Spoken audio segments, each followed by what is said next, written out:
नमस्कार दोस्तों। Real estate में कुछ लोगों को मैं विंडो शॉपर्स कहता हूं एंड आज गुड़गांव रियल एस्टेट के विंडो शॉपर्स की प्रॉब्लम को डिस्कस किया जाएगा। विंडो शॉपर्स कौन होते हैं? विंडो शॉपर आपको पता है क्या टर्म होता है? लेडीज़ जैसे विंडो शॉपिंग करती हैं कि भी चीज़ों का पता करना, विच is a very good thing कि भाई ये कितने की है भाई साहब, ये वाला कितने का है, ये चादर कितने की है, ये साड़ी कितने की है, ये फ़ोन कितने का है, ये प्लॉट कितने का है, ये फ्लैट कितने का है, क्या पेमेंट प्लान है, which is a very good thing. लेकिन now what is happening, window shoppers are getting shocked because over a period of 4 to 5 months, whoever is been following the market is realizing that the rates are going up. So the advantage of a window shopper is that you always know the rate, so that is very good। ठीक है, लेकिन जब आप rate सुन लेते हैं और उस project में रेट बढ़ जाता है फिर खरीदा नहीं जाता। तो जो खरीदने की सोच रहे थे कुछ अपनी चीज़ बेच के, क्योंकि कई लोगों का होता है कि मेरी भाई साहब ये चीज़ बिकेगी तब मैं खरीदूंगा, विच इज़ फाइन, बट जो चीज़ आपने बेचने निकाल रखी है वो बिक नहीं रही और नई चीज़ महंगी हो रही है। ये एक बहुत बड़ा फ्रस्ट्रेशन का कारण है, बहुत ऑडियंस और बहुत बहुत सब्सक्राइबर्स का। एंड ये मैं पूरा एग्री करता हूँ। आप अपनी एक चीज़ बेचना चाहते हैं 1 करोड़ की, दूसरी को 1 करोड़ 20 की चीज़ लेना चाहते हैं, 1 20 वाली चीज़ 1 35 की होगी और जो 1 करोड़ पे निकाली थी बेचने के लिए वो बिक नहीं रही, वो शायद 95 लाख की बिके या 90 की बिके। तो इसमें फ्रस्ट्रेशन है बिकॉज इसमें डिसबिलीफ भी है। ये 1 20 से 1 35 कर दिया, क्यों हो गया, क्या कर दिया, ऐसी हवाबाजी, एक्चुअल में रेट नहीं है, लेने जाओगे तो 1 20 में मिल जाएगी। जी, विंडो शॉपर जो कॉस्ट शीट लेवल तक जाते हैं और पूछते हैं उनको रेट पता है। तो आज मैं कुछ टेक अवेज बताऊंगा। अगर आप एक विंडो शॉपर हैं तो हो सकता है, जो लेना चाहते हैं स्पेशली, सिर्फ हमेशा रेट ही पूछना नहीं चाहते, हो सकता है जी आपको रुमाल रखना पड़े पहले एंड आपका माल बिके बाद में। प्रॉपर्टी को कैसे बेचना है अपना, उस पर मैं एक बेहतरीन वीडियो बनाऊंगा।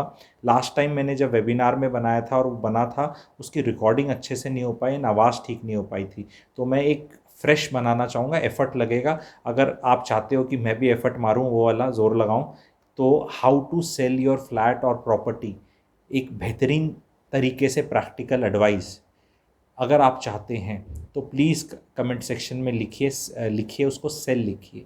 अगर आप सेल लिख देंगे तो मुझे पता है कि 50 लोग सेल चाहते हैं, अपना बेचना चाह रहे हैं, समझ नहीं आ रही, उनकी बिक नहीं रही, क्योंकि एक स्टैंडर्ड, जी मेरा बिक नहीं रहा, ऐसे नहीं हो सकता जी। इंडिया में रद्दी भी बिकती है, पुराने अखबार भी बिकते हैं, कपड़े भी बिकते हैं, सब कुछ बिकता है इस देश में। तो क्या आपका इतना ख़राब है कि नहीं बिकेगा? ख़राब भी बिकता है, सब कुछ बिकता है। पुरानी गाड़ियाँ बिकती हैं, पुराना फर्नीचर बिकता है, सब कुछ बिकता है। तो एक अच्छा खासा अच्छी लोकेशन की कोई प्रॉपर्टी क्यों नहीं बिकेगी? बेचनी नहीं आ रही आपको, आप हताश हो रहे हैं। ठीक है, तो अगर आप वो चाहते हैं कि कैसे बिके, कैसे उस पर आपको चीज़ें बताई जाएं, तो प्लीज़ कमेंट सेक्शन में सेल लिख दें। इस वीडियो को 200 के करीब लाइक दिला दें तो मैं अच्छे से, मेरे को पता चल जाएगा।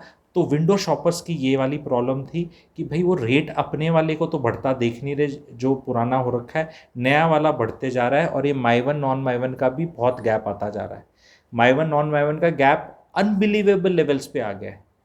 क्या कोई आप बता सकते हो गुड़गांव के अंदर प्रीमियम प्रोजेक्ट्स में, लग्जरी वगैरह में, अल्ट्रा लग्जरी नहीं बोल रहा, AC1 नहीं बोल रहा, वो तो अलग सिस्टम हो जाता है, AC2 लेवल जो आप जानते हो, AC2 लेवल में एक ही सेक्टर में ये माई वन ब्रांडेड अच्छा प्लेयर और ये उसी के बगल का पड़ोसी में, क्या आप कमेंट सेक्शन में लिख सकते हैं कि कितना डिफरेंस आ गया? फिर मैं तो बता ही दूंगा एग्जाम्पल लेके कि कितना आ चुका है। अब वो जस्टिफाइड है अनजस्टिफाइड है, उस पर चर्चा करना फायदा इसलिए नहीं रहेगा क्योंकि इंडिया में परसेप्शन पे चीज़ें चलती हैं जी। इंडिया पे कोई लॉजिक पे चीज़ें बताई जा सकती हैं एक लेवल पे, पर वो हमेशा logic on the other side भी चला जाता है। क्योंकि जब चीज़ें हमें समझ में आती हैं इंडियंस को तो बहुत जल्दी समझ में आ जाती हैं, सबको इकट्ठी आ जाती है। कुछ देर तक तो नहीं आती, पर जब आती है तो सबको फिर इकट्ठी ही आती है। जैसे कि भारत स्टेज 6 नॉर्म स्टार्ट हो रहे थे अप्रैल 20 से, तो भारत स्टेज 4 थे, 5 कभी आया ही नहीं। तो लोगों ने जुलाई 19 से गाड़ी खरीदनी बंद कर दी कि भाई ये कुछ बढ़िया आ रहा है। आज भी अगर आपसे ऑडियंस से मैं पूछूं ना कि टेक्नोलॉजी में क्या फ़र्क है और उसका टर्म्स पूछूं और वो जो टेंजिबल जो है कि कितना एमिशन होता है और क्या टेक्नोलॉजी में फ़र्क किया, उसमें कितना खर्चा हुआ, बहुत लोगों को नहीं पता होगा। पर लोग कहते हैं जी 8-10 लाख की भी चीज़ है तो वेट कर लेते हैं 8 महीने। तो भाई जब आप 8-10 लाख रुपए की गाड़ी, कितने की होती है? 8-10 लाख की एवरेज गाड़ी होती है, वैसे तो 3-4-5 लाख की भी आती हैं और 20 लाख की भी आती हैं। एवरेज 8-10 लाख की मान के चल रहे हैं, जो मेरा ऑडियंस का मैं सोचता हूँ, मिडिल क्लास ऑडियंस का। तो 8-10 लाख की गाड़ी पे जब आप 8-10 महीने वेट करने को तैयार हो, तो क्या 1.5 2 2.5 करोड़ की चीज़ के लिए आप वेट नहीं कर सकते? ये आपको सोचना है, ठीक है। क्या वो डिफरेंस जानते हो? और जो डिफरेंस जानते हैं नॉन माइवन माइवन का, आप मुझे ये बताएं कमेंट सेक्शन में कि मार्केट में अब प्राइसिंग कितनी है। देर वॉज ए टाइम जब माइवन नॉन माइवन बराबर थे, इनफैक्ट माइवन चाहे 100 रुपये कम भी रहा हो नए लॉन्च में, ठीक है। अब वो डिफरेंस ऐसे बढ़ता चला गया है। अब ये डिफरेंस गुड़गांव मार्केट में परसेंटेज में कितना है, अगर एग्जाम्पल देख के बता सकते हो तो आप मेधावी छात्र हो, ठीक है। और वैसे अंदाजे से बता सकते हो तो बहुत अच्छा है। मैं आगे वाले वीडियोस में इसको, जब माइवन का मैं बनाऊंगा अभी वीडियो, दोबारा से मुझे बनाना पड़ेगा, बिकॉज अवेयरनेस काफ़ी होगी है। लेकिन जब अवेयरनेस आप एक चीज़ को फैलाते हो तो भ्रांतियां फैलाने वाले भी बहुत आ जाते हैं, ठीक है। तो उन भ्रांतियों के बारे में भी दोबारा गाइड किया जाता है, बताया जाता है, ठीक है। तो इस वीडियो को प्लीज़ लाइक करें, शेयर करें, एंड सब्सक्राइब नहीं किया चैनल को तो सब्सक्राइब करें। प्लैटिनम मेंबरशिप लेना चाहते हैं चैनल की तो प्लैटिनम मेंबरशिप भी ले सकते हैं। You are my marketing budget, all people listening. मेरा और कोई गूगल ऐड नहीं चलता, ठीक है। तो word of mouth Ayushmann Khurrana की मूवी की तरह चलना चाहता हूँ, ऑर्गेनिक ग्रोथ चाहता हूँ कि जो लोग सुनना चाहते हैं, जानना चाहते हैं चीज़ें और इंटरेस्टिंग इंसान बनना चाहते हैं अपने सर्कल में, केवल वही जुड़ें, ताकि जो व्यूज़ आएँ वो as a percentage of subscribers सुहाते हों। लोग नहीं तो 3-3 मिलियन सब्सक्राइबर लेके जनता बैठी है, एज ए परसेंटेज अगर आप व्यूज़ देखोगे उनके वीडियोस के तो 1% 2% आते हैं, ठीक है। क्योंकि खर्चा तो लगता नहीं सब्सक्राइबरशिप करने का। एक बार वीडियो अच्छा लगा, लोगों ने कर लिया, उसके बाद नहीं देखते लोग अगर अच्छा नहीं होता। एंगेज करना बहुत मुश्किल है ऑडियंस को, and my audience is 30-55 maximum जो मेरे पास एनालिटिक्स आता है। 30-55 को इम्प्रेस करना, एंगेज करना इज़ नॉट ईजी।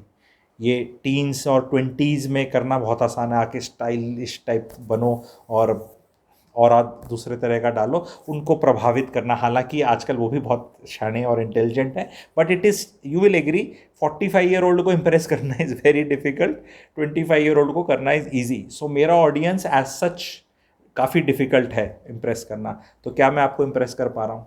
क्या मैं आपको ऐसा कुछ दे पा रहा हूँ, बता पा रहा हूँ जो आपको लाइफ में प्रैक्टिकली ज्ञान की तरफ वैल्यू ऐड कर रहा है? या आपको हवाबाजी ही लगती है? तो अगर हवाबाजी लगती है तो एच टाइप कर दो, और अगर ज्ञान दिखता है तो जी टाइप कर दो। तो मुझे भी अपनी औकात कमेंट सेक्शन में पता चल जाएगी। मैं पूरा वर्ड लिखने को भी नहीं बोलता, मुझे लगता है लोगों को ज़ोर लगेगा। तो अगर हवाबाजी हैं मेरी बातें तो एच लिख दो, और ज्ञान वाली लगती हैं, अच्छी लगती हैं तो प्लीज़ जी लिख दो। लाइक देने लाइक दे दो। Thank you very much.